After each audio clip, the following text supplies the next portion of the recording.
Hello everyone, welcome to the Records of History. So this is part 4 of the Revolt of 1857. आज की class में पढ़ेंगे social and religious causes. Okay, so social और religious causes में क्या था? English infested with the spirit of रेशियलिज्म. रेशियलिज्म क्या होता है? मतलब जो ब्रिटिशर्स थे, मतलब कलर के उस पर जो है स्किन कलर के उस पर भेदभाव करना, ठीक है, डिस्क्रिमिनेशन करना. किस पे? स्किन कलर पे.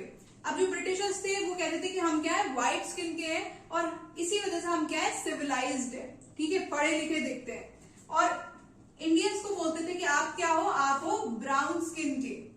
तो वो यहीं पर क्या है, अपने आप को सुपीरियर दिखाते थे. सुपीरियोरिटी कॉम्प्लेक्स यहाँ पर ब्रिटिशर्स का शो होता है. तो जिस दिन से वो इंडिया में आए थे उसी दिन से क्या था, रेशियलिज्म का कॉन्सेप्ट यहाँ पर आना शुरू हो गया था. Secondly, policy of contempt towards Hindus and Muslim was started. अब उन्होंने क्या कर दिया था, पॉलिसी ऑफ कंटेम्प्ट भी स्टार्ट कर दी थी कि वो ना हिंदूज और मुस्लिम्स को जो है बिल्कुल भी वैल्यू नहीं करते थे, ना ही रिस्पेक्ट करते थे. यहाँ पर क्या हो रहा था, इनका कहना था कि हम क्या है, आपको सिविलाइज करने आए हैं, ठीक है, हम क्या है, व्हाइट स्किन पीपल है और आपको यहाँ पर आए हैं सिविलाइज करने, आपको सुधारने आए, ठीक है. तो अब यहाँ जो इंडियंस थे, हिंदूज और मुस्लिम्स थे, उनका क्या कहना था, उनने सिंपली यही बोला कि आप जो है यहाँ पे आए हैं वो ठीक है, हम जैसे भी हैं हम ठीक है. एक तो आपको यहाँ पर बुलाया नहीं गया है, ऊपर से आप हमें ही सुधारने की बात कर रहे हो. तीसरा, आप हमारे पे क्या कर रहे हो, डिस्क्रिमिनेशन कर रहे हो स्किन कलर पर. तो ये सब चीजें जो है एक्सेप्टेबल नहीं थी. Interference in social and religious customs. Social और रिलीजियस कस्टम्स जो थे इंडिया के अंदर, उनमें क्या हो रहा था, इंटरफेरेंस हो रहा था ब्रिटिशर्स का. जैसे कि sati, widow remarriage and education system of India. इन तीनों में क्या कर रहे थे, वो लोग रोक टोक कर रहे थे, ठीक है. तो यहीं से, जैसा कि मैंने आपको बताया भी था कि किस किस लोगों ने पार्टिसिपेट किया और उनके पीछे क्या रीजंस रहे. तो कल की क्लास में मैंने आपको पीजेंट्स, फार्मर्स, जमींदार, इन सब के बारे में बताया था कि उन्होंने क्यों पार्टिसिपेट किया इस रिवोल्ट के अंदर. लेकिन यहाँ पर क्या था, इसी सब के चलते हुए ये क्या थे, सारे कॉमन मैन के रिचुअल्स थे, ठीक है, हिंदूज एंड मुस्लिम्स के रिचुअल्स थे. तो यहाँ पर क्या हुआ, इसी के चलते चलते कॉमन मैन भी क्या करेगा, रिवोल्ट के अंदर पार्टिसिपेट करेगा. देन एक चार्टर एक्ट आया 1813 के अंदर. आगे की क्लासेस में आपको मैं सारे चार्टर एक्ट्स भी बताऊंगी. 1813 के अंदर क्या आया, एक चार्टर एक्ट, जिसके अंदर क्या था, Christian missionaries even allowed to propagate their religion and settle in India. इस चार्टर एक्ट के थ्रू क्रिश्चियन मिशनरीज को जो है अलाउ हो गया था इंडिया के अंदर कि वो अपना क्रिश्चियनिटी को, जो उनका क्रिश्चियन रिलीजन है, उसको क्या कर सकते हैं, प्रोपगेट कर सकते हैं और सेटल हो सकते हैं इंडिया के अंदर. Then Hindu god and goddesses radical. Hindu god और गॉडेसेस जो थे, ब्रिटिशर्स ने उनका क्या बनाया, बहुत मजाक बनाया और मजाक उड़ाया. तो ये चीज भी लोगों को पसंद नहीं आएगी. Then taxation on mosque and temple land. अब क्या हुआ, उन लोगों ने मॉस्क, मस्जिद और टेम्पल्स, मंदिर पर भी जो जमीनें थी उन पर क्या लगाने लगे, ये लोग हैवी टैक्सेशन लगाने लगे. तो इन्हीं सब के चलते हुए क्या होगा, जो आपका कॉमन मैन है, ठीक है, जो आम आदमी है, वो क्या करेगा, इस 1857 के रिवोल्ट की चिंगारी के साथ ही क्या करेगा, इस रिवोल्ट में कूद जाएगा. Okay, so now military causes. Military causes में जैसा कि आपको काउ एंड पिग फैट के बारे में आपको पहले ही बताया हुआ है, ठीक है, कि जो ग्रीस एनफील्ड कार्ट्रिजेस थी उनको काउ और पिग फैट से क्या किया जा रहा था, ग्रीस किया जा रहा था. सेकंड, रिलीजियस इंटरफेरेंस, अभी आपने देखा socio and religious reform, socio and religious causes के अंदर. देन और क्या हो रहा था, डिस्क्रिमिनेशन टू इंडियन सोल्जर्स हो रहा था. सोल्जर्स क्यों पार्टिसिपेट करेंगे इस रिवोल्ट के अंदर, यहां देखेंगे. इनके प्रमोशन में नहीं, इनको प्रमोशन नहीं दिया जाता था, इनको सैलरी जो है बहुत लो दी जाती थी, टाइम पर नहीं दी जाती थी, ना ही कोई क्या था, पेंशन दिया जाता था इनके जॉब के अंदर, ठीक है. तो बहुत ज्यादा क्या था, डिस्क्रिमिनेशन था इंडियन सोल्जर्स के साथ. Away from the home without extra payment that is known as भत्ता और वेजेस। ठीक है, उन्हें घर से दूर क्या है बहुत ज्यादा सर्विसेज अपनी देनी होती थी और विदाउट एक्स्ट्रा पेमेंट, कोई भी उसका जो है एक्स्ट्रा पेमेंट उन्हें नहीं दिया जाता था।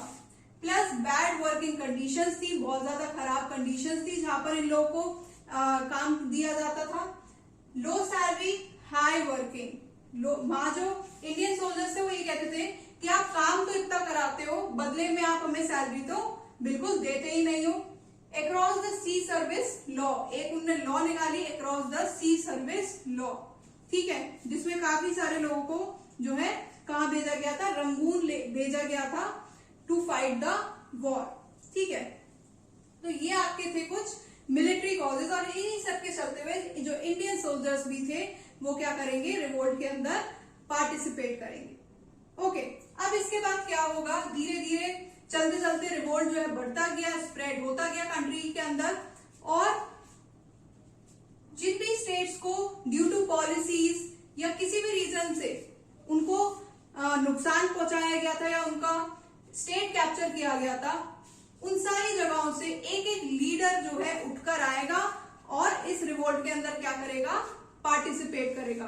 तो उसके लिए मैं आपको एक छोटा सा वीडियो शूट करके दे दूंगी जिसमें आपके पास लीडर्स के नाम होंगे और स्टेट के नाम होंगे कि कौन से स्टेट से किस लीडर ने क्या किया, रिवोल्ट स्टार्ट किया। दैट इज वेरी इंपॉर्टेंट और आपके एग्जाम्स में भी ये पूछा जाता है। ठीक है, यहीं पर चलते चलते जो है इंडिया के लोगों ने 10 मई 1857 को बहादुर शाह जफर को क्या बना दिया था, इंडिया का एम्परर बना दिया था, और यहीं से क्या हुआ, रिवोल्ट स्टार्ट हुआ। अलग अलग जगह से जो है रिवोल्ट स्टार्ट किया जाएगा और उसके बाद लास्ट में 1858 के अंदर इस रिवोल्ट का क्या होगा, एंड होगा।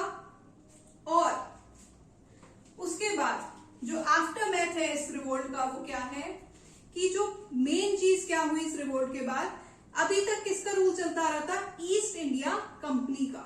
ठीक है, लेकिन इसके बाद जो न्यू चार्टर एक्ट आएगा 1858 का जो चार्टर एक्ट आएगा, उसके बाद क्या हो जाएगा कि ईस्ट इंडिया कंपनी को वापस बुला लिया जाएगा ब्रिटेन, और अब जो रूलिंग है वो ईस्ट इंडिया कंपनी से क्राउन के पास क्या हो गई, ट्रांसफर हो गई with the charter act of 1858।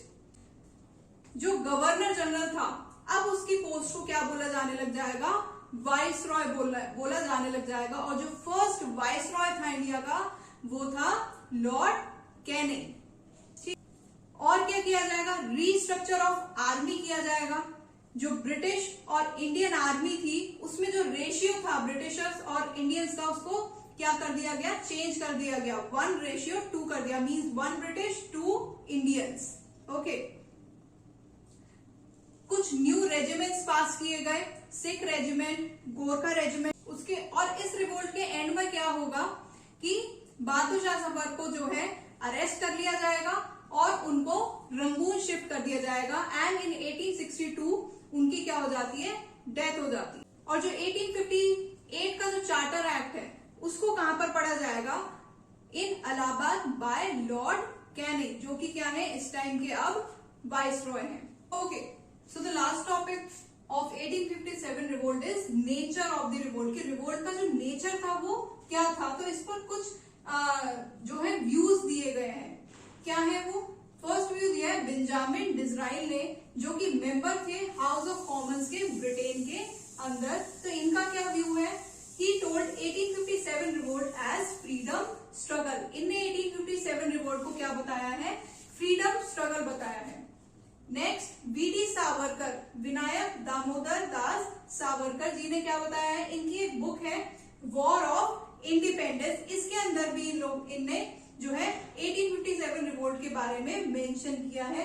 इनका भी सेम ही व्यू है, he told 1857 revolt as freedom struggle.